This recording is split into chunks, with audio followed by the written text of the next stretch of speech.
பிரியமானவர்களே, அன்பு ரட்சகர் இயேசு கிறிஸ்துவின் நாமத்தில் உங்களுக்கு நன்பின் வாழ்த்துக்கள். எப்படி இருக்கிறீங்க? சுகமா இருக்கிறீங்களா? உங்களுக்காய் தினந்தோறும் நாங்கள் ஜெபித்து வருகிறோம். இந்த செய்தியை கேட்கிற உங்களுக்கு தேவன் இன்றைக்கு ஒரு அற்புதம் செய்வார். நம்புறீங்களா? நீங்க விசுவாசிக்கிறீங்களா? இன்றைக்கு எந்த காரியத்துக்காக நீங்க ஜெபித்தாலும் தெய்வனாகிய கர்த்தர் இன்றைக்கு அன்பு சகோதரனை சகோதரியை, கர்த்தருடைய பிள்ளைகளை, தாய்மார்களே, சகோதரனை சகோதரியை, தேவன் இன்றைக்கு உங்களுக்கு அற்புதத்தை கட்டாயம் செய்வார். ஆனால் ஒன்றுங்க, அவர் அற்புதத்தை செய்யணும்னா அவருடைய வார்த்தைகளை நம்ம கை கொண்டு அதன்படி நடக்கும் போது அங்க ஒரு மிகுந்த ஆசிரியர். ஏன் தெரியுமா? நம்முடைய கைகள்ல இருக்கிற இந்த பரிசுத்த வேதாகமம் என்பது இந்த உலகத்தில் இருக்கிற எல்லாவற்றை காட்டிலும் மேலானதுங்க. நமக்கு சொத்துன்னு பார்த்தாக்கா இந்த வேத வசனம் தாங்க சொத்து. பாருங்களேன், கர்த்தருடைய வசனம் மிக அழகாய் சூப்பரான ஒரு வசனம்.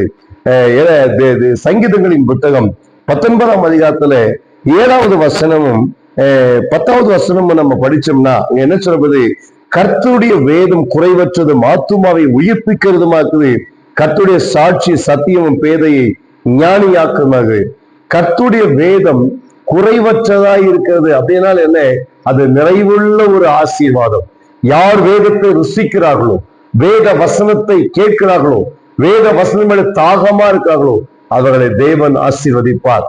கருமையானவர்களே, இந்த வசனத்துடைய அடுத்த 10வது வசனத்தை நம்ம பார்த்தோம்னாக்கா அவர்கள் பொன்னிலும் மிகுந்த பசும்பொன்னிலும் விரும்பப்படத்தக்கதும் தேனிலும் தேன் கூட்டுந்து ஒழுகும் தெளித்தேனிலும் மதுரமாய் இருக்கிறது என்று சொல்லுகிறார். கருமையான கர்த்தருடைய பிள்ளைகளே, இந்த வேத வசனத்துக்கு நிகராக இந்த உலகத்தில் எதுவுமே கிடையாது. இந்த வசனத்தை வாசிகளுக்கு மிகுந்த சமாதானம் உண்டு.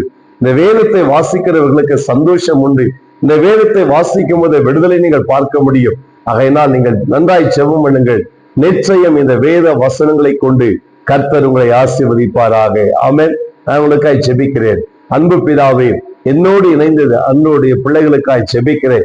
இந்த பிள்ளைகளை கர்த்தர் ஆசீர்வதியும், தேவைகளை சந்தியும். இந்த செய்தியை கேட்கிற ஒவ்வொரு பிள்ளைகளும் மேலும் தேவ கிருபை இறங்கி வந்து ஆசீர்வதிக்கும்படியாய் ஜெபிக்கிறோம்.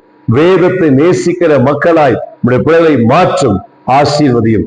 வேதத்தை நேசிக்கிற உடைய பிள்ளைகள் இயேசுவின் நாமத்தில் ஆசீர்வதிக்கப்பட்டோம். இயேசுவின் நாமத்தில் ஜெபிக்கிறோம் பிதாவே. ஆமென், ஆமென். பிரியமானவர்களே, வார்த்தை கேட்டிருக்கீங்க. நீங்க பெற்றுக்கொள்ளணுமே கமெண்ட்ல சொல்ல மறக்காதீங்க. மற்றவர்களுக்கு அறிமுகப்படுத்துங்கள், ஷேர் பண்ணுங்க, லைக் பண்ணுங்க. கட்டாயம் கர்த்தர் உங்களை சப்ஸ்கிரைப் பண்ணுங்க. ஆமென். God bless you.